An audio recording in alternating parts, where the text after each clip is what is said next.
Putin जिन अरब देशों को एकजुट करने की कोशिश कर रहे हैं वो देश कौन कौन से हैं, आइए जानते हैं। यह है बहरीन, मिस्र, इसके अलावा इराक, इसके अलावा जॉर्डन और कुवैत, लेबनान, लीबिया, ओमान और फिर ईरान, फिलिस्तीन, कतर, सऊदी अरब, सूडान, सीरिया, संयुक्त अरब अमीरात और यमन।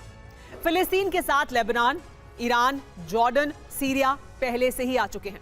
पुतिन की कोशिश यही है कि बाकी अरब देश भी एक साथ आ जाएं और एक साथ मिलकर इजराइल और अमेरिका पर भीषण प्रहार करें ताकि अमेरिका की बादशाहत तहस नहस हो जाए। हालांकि ये इतना आसान काम नहीं है, लेकिन असंभव भी नहीं है। अगर अरब देश एक साथ आ गए, अगर उन्होंने मिलकर इजराइल पर हमला किया तो तीसरा विश्व युद्ध शुरू हो जाएगा। एक तरफ अरब देश होंगे तो दूसरी तरफ पश्चिमी और यूरोपीय देश।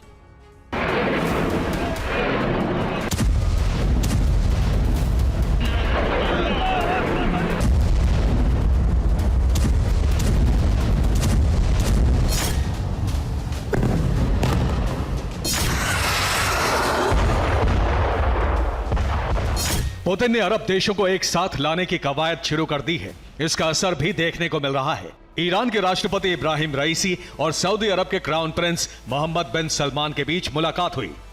दोनों ने इजराइल फिलिस्तीन युद्ध और उसके बाद बने हालातों पर बात की।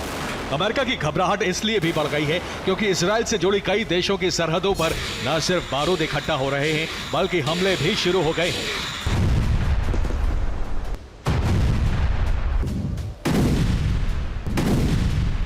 लेबनान और सीरिया बॉर्डर से इजराइल पर हमले शुरू हो गए हैं। जॉर्डन ने बॉर्डर पर अपनी सेना भेज दी है। मिस्र के हजारों लोग बॉर्डर पर पहुंच गए हैं। वो गाजा के लिए जंग लड़ने को तैयार है। अमेरिका को डर है कि ईरान भी हमला कर सकता है। पेंटागन को लगातार ये इनपुट मिल रहे हैं कि ईरान अब अमेरिका और इजराइल के खिलाफ सैन्य कार्रवाई भी कर सकता है। पेंटागन का मानना है कि हिजबुल्लाह लड़ाकों के वेश में ईरान अपनी सेना उतार सकता है। पेंटागन को ईरान के बारे में यह इनपुट मिला तो बाइडेन ने बयान जारी कर ईरान को धमकी दी। बाइडेन ने कहा कि ईरान गाजा वॉर से दूर रहे, इसी में ईरान की भलाई है, वरना अमेरिका उससे मिटा देगा। लेकिन ईरान पर इस धमकी का कोई असर नहीं पड़ा है। ये वही ईरान है जिसने हमास के जरिए इजराइल पर हमला करवाया। ईरान ने ही हमास को हमले के लिए गोला बारूद, हथियार, ट्रेनिंग और पैसे दिए। इस बात का कबूलनामा खुद हमास ने किया है।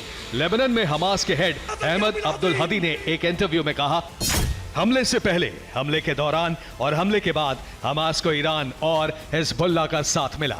हमास को ईरान से ही हमले के लिए दिशा निर्देश प्राप्त हुए। ईरान हमास के साथ साथ हिजबुल्लाह से भी इजराइल पर हमले करवा रहा है। लेबनान बॉर्डर से हिजबुल्लाह के लड़ाके इजराइल पर हमले कर रहे हैं।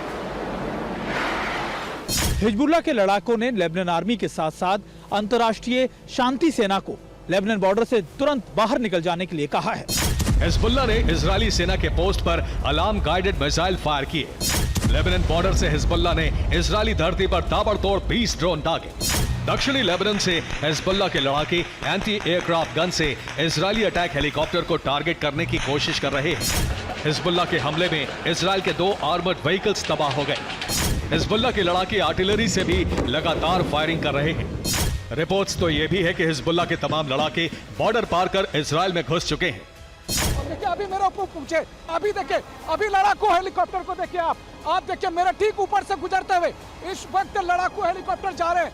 लगातार आपको इजराइल के आसमान में इस तरह की चीजें दिखाई देगी। और इस वक्त देखिए एक और लड़ाकू हेलीकॉप्टर को गुजरते हुए, अभी 2 मिनट पहले हमने एक और हेलीकॉप्टर आपको दिखाया था और अब आप देखिए दूसरा हेलीकॉप्टर इस वक्त TV9 के कैमरे पर आप देख रहे हैं। लगातार आज इजराइल की तरफ से जो एयर स्ट्राइक किए जा रहे हैं उसमें कभी फाइटर जेट तो कभी लड़ाकू हेलीकॉप्टर, सुबह से लगातार कभी फाइटर जेट तो कभी लड़ाकू हेलीकॉप्टर गुजरते जा रहे हैं। और इस वक्त एक और हेलीकॉप्टर को गुजरते हुए आपने देखा है। लेबनान की धरती से हिजबुल्लाह इजराइल को दहला रहा है तो इजरायली एयरफोर्स हिजबुल्लाह के ठिकानों को जला रही है। इजराइल के एयरक्राफ्ट और हेलीकॉप्टर विनाश की वर्षा कर रहे हैं। इस बीच इजराइल के लिए एक फ्रंट और खुल गया है। सीरिया की तरफ से भी हमले शुरू हो गए हैं, यानी इजराइल और अमेरिका की मुश्किलें बढ़ने लगी हैं। युद्ध के दौरान लगातार बदलते स्वरूप को लेकर इजराइल में कैबिनेट की एक बैठक भी हुई जिस पर नई रणनीतियों पर भी चर्चा की गई। जाहिर है अगर ये युद्ध जल्द नहीं रुका तो इसका विस्तार हो जाएगा। इसमें दर्जनों देशों की एंट्री हो सकती है। अरब देश फिलिस्तीन का साथ दे सकते हैं तो पश्चिमी और यूरोपीय देश इजराइल का, और इसी के साथ शुरू हो जाएगा तीसरा विश्व विनाश।